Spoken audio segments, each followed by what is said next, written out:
오늘 낭독할 책은 마흔 당신의 노후를 미리 준비하라입니다. 책을 우리 작가님께서 직접 보내주셨어요. 안신영 작가님께서 이렇게 사인까지 해서 보내주셨습니다. 감사합니다.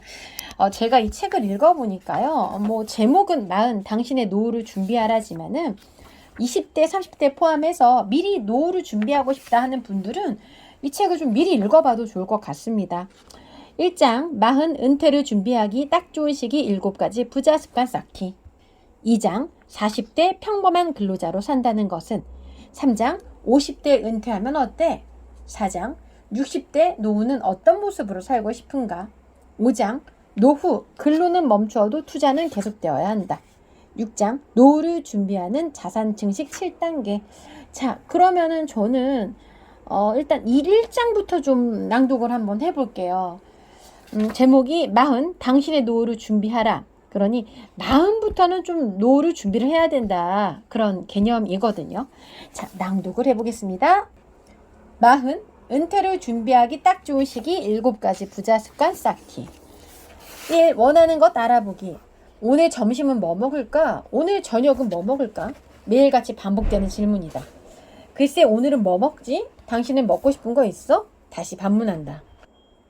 집에서 요리를 시작하면 한 끼 먹고 나서 남는 음식에 추가해서 먹으면 되는데, 밖에서 식사하거나 새롭게 요리하기 위해 장을 볼 때 항상 고민되는 것이 먹거리다. 먹거리가 완전히 다양한 것도 아닌데 한식, 중식, 양식, 분식, 일식 중 어떤 거? 라고 묻고, 한식이라고 하면 김치찌개, 된장찌개, 부대찌개 아니면 쭈꾸미 볶음 등 내가 있는 주변의 식당을 찾아보고 그 중에서 선택한다. 매일같이 반복되면 고민하지 않고 더 쉽게 정할 방법이 없을까라고 생각했을 때는 일주일 식단을 정해서 고민 없이 먹기도 한다. 그런데 사람의 마음이 그날 날씨에 따라, 기분에 따라, 상황에 따라 먹고 싶은 것이 달라진다. 그러다 보면 다시 매일 반복해서 묻는다. 먹는 것에 진심인 가족을 위해 그렇게 계속 묻는다. 오늘은 뭐 먹지? 스스로 선택하는 힘을 기르자. 이렇게 매일 먹는 것도 선택하기 어려운데 지금 일에서 벗어나고 싶어. 당신 원하는 것이 뭐야? 어떤 일을 하고 싶은 거야? 라고 물으면 더욱 대답하기 어렵다. 정작 기회가 주어졌을 때 선택을 못한다. 우리는 셋 중에 하나, 아니 둘 중에 하나를 선택하려고 해도 고민한다. 이는 정확히 내가 무엇을 원하는지 모르기 때문이다. 아니, 더 정확히 말하면 내가 선택하는 것보다 선택된 것을 하는 것에 익숙해져 있기 때문이다. 선택 장애를 없애기 위해서 스스로 생각하는 습관을 가져야 한다. 생각한다라는 것은 에너지를 쏟는 일이다. 스스로 생각하기가 귀찮아서 그곳에 에너지를 쓰기 싫어서 누군가가 정해놓은 것을 하려고 하지 않는가? 나는 괜찮을 때, 의지가 없을 때, 대부분 남들이 생각해서 결정한 것을 따르려고 한다. 그럼 선택 장애를 벗어나기 위한 생각하는 습관은 4단계로 순서에 따라 꼭 지킨다. 첫째, 나에게 시간을 주기로 결심한다. 둘째, 나에게 질문한다. 셋째, 찬찬히 생각한다. 넷째, 한 가지를 정해 곧바로 행동한다. 진지하게 자신에게 질문해보자. 정말 내가 하고 싶은 것이 무엇이지? 그리고 나에게 시간을 주자.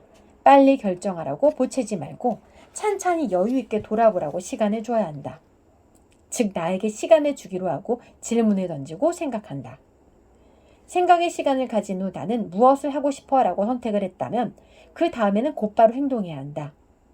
그런데 보통 생각만 하고 여기서 멈추고 만다. 행동하기가 또 귀찮아지기 때문이다. 행동하려면 지금 편안하게 길든 습관에 돌을 던져야 한다. 잔잔한 호수에 돌을 던지듯 잔잔한 나의 습관에 돌을 던져 파장을 일으켜야 한다. 동기부여는 우선 돈에 맞춘다. 지금의 내가 되기 위해 그 많은 시간 동안 길든 내 습관을 깨야 하는 것, 이것이 가장 큰 장애물이다. 그래서 행동하기 전에는 잔잔한 호수에 던질 수 있는 의지를 스스로 불어넣는 작업이 필요하다. 의지 없이 행동하기란 참 힘들기 때문이다. 의지를 갖기 위한 동기부여, 동기부여를 스스로 만들어줘야 한다. 동기부여는 자발적으로 생기지 않는다. 억지로 만들어야 한다. 그리고 그 속에 밀어넣어야 한다. 보통 억지로 만들 수 있는 가장 큰 동기부여가 돈이다. 내가 움직여서 내게 돈이 많이 들어온다면 사람은 움직이게 되어 있다. 돈을 모아 부자가 되는 길을 방향으로 잡으면 동기부여는 단계별로 만들 수 있다. 부자로 가는 길에는 단계별로 필요한 습관이 있다. 이 습관은 이미 성공한 사람들이 책을 통해 강의를 통해 말하고 있고 의심할 여지가 없다. 그 행동을 했느냐 아니냐의 선택만 있을 뿐이다. 당신이 원하는 것이 무엇이냐고, 당신은 무엇을 위해 일을 하느냐고 물으면 가장 보편적인 답은 나와 내 가족이 경제적으로 여유 있게 살아갈 수 있는 경제적 자유라고 대답한다. 돈 한다고 누군가는 너무 속물 같다고 말할 수도 있다. 하지만 어쩔 수 없다. 돈을 중심으로 하면 동기부여가 되고 곧바로 행동으로 이어가기 쉽다. 나는 그랬다. 돈이 많았으면 좋겠다. 아이들에게 필요한 것 돈 걱정 없이 사주면 좋겠다. 돈 걱정 없이 좀 더 넓은 집에서 살면 좋겠다. 돈 걱정 없이 부모님께 용돈을 많이 드리면 좋겠다. 돈 걱정 없이 여행할 수 있으면 좋겠다. 돈 걱정 없이 사업하면 좋겠다. 셀 수 없이 머릿속에 떠올렸던 말들이다. 그런데 나는 지금 어떤가? 돈 걱정 없이 원하는 것을 하고 있는가? 그 오랜 시간 동안 생각했었다면 지금은 돈 걱정 없어야 한다. 그런데 우린 어제와 1년 전 그리고 10년 전과 크게 달라져 있지 않다. 바로 생각만 하고 원하는 것만 말하고 행동이 없었기 때문이다. 귀찮아서, 안 될 것 같아서, 시간이 없어서 힘들어서 변명을 하려면 이것 또한 셀 수 없이 많다. 하지만 변명은 변명일 뿐이다. 실천하지 않는 자가 하는 변명이다. 행동하는 자는 변명이 줄어든다. 변명보다는 행동하고 결과를 얻는 것이 더 의미 있다는 것을 알기 때문이다. 행동하고 나서의 결과가 지금의 모습이고 지금 모습이 만족스럽지 않다면 그냥 인정한다. 하지만 행동하지 않는 사람들은 수없이 변명하기 기쁘다. 내가 원하는 것이 무엇인지 알아볼 때는 내가 무엇을 하면 돈을 많이 벌 수 있지? 내가 원하는 돈은 얼마지?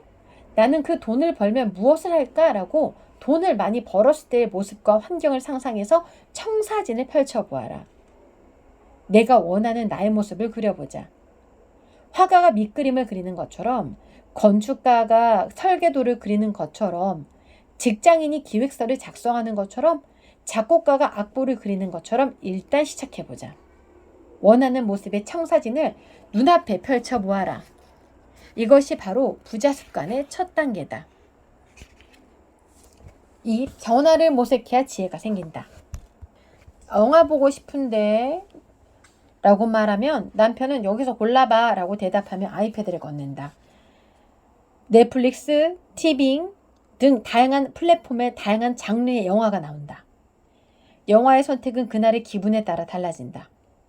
어떤 날은 기분이 좋아지는 유쾌한 코믹물, 어떤 날은 생각해야 하는 사극, 어떤 날은 범죄 영화 같은 액션물, 아니면 어떨 때는 사랑이 꼽히는 그런 영화를 내 마음 상태에 따라 고른다. 한 달에 1, 2회 정도 기분 전환을 위해 영화를 보고 싶은 날은 영화관을 찾지 않아도 집이나 카페 아니면 다른 어느 장소에서 감상할 수 있다. 여기서 내가 영화를 고르는 기준은 결과가 해피엔딩이어야 한다.